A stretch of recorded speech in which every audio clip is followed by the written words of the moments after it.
Manchester City in recent times have not been described as a selling club, but this summer they appear to be offloading a lot of what some would say is dead weight.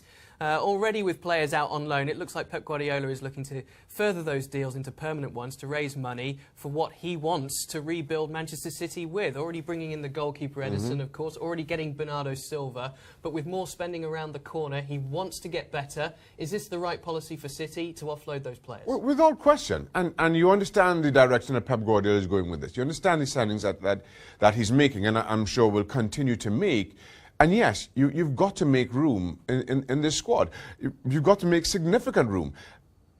City have spent a lot in the past and are probably overpaying for a number of those players who are linked with moves away. And now you can't help but wonder who takes them up and matches the fees or matches the salaries that they would have been earning at Manchester City.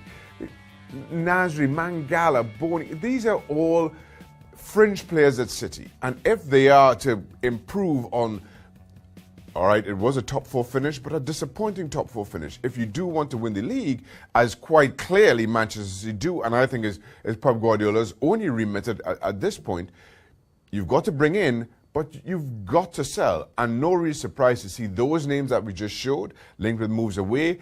I think there'll be quite a few other surprises before the end of this transfer window as well. Is the concern for Manchester City the sheer numbers that they have to shift? Because you mentioned possibly overpaying for a lot of those players, or those players being on high salaries, shall we say.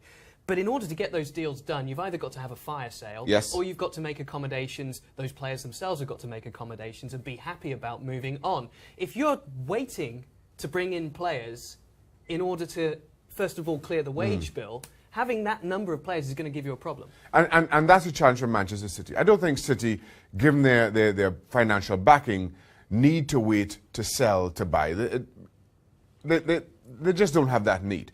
But at the same time, you're now faced with a prospect of, again, those names that we show, either send them out on loan and cover parts of their salaries and wait for their current contracts to run down so they can walk away for free, or we try to get something back, and maybe, you know, we still have to give up something in terms of salary to those players, outstanding salary to those players.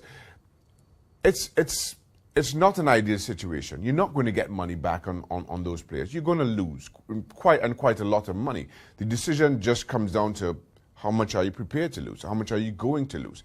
But as I say, City can absorb it, at the very least in the short term, in terms of bringing players in before having to let those out. That is not the issue for them. OK, so Pep Guardiola, who has predicted that a lot of the teams around City and where they finished in the table are going to get better this summer, already have a lot of work to do, both coming in and going out. Keep it here at ESPN FC.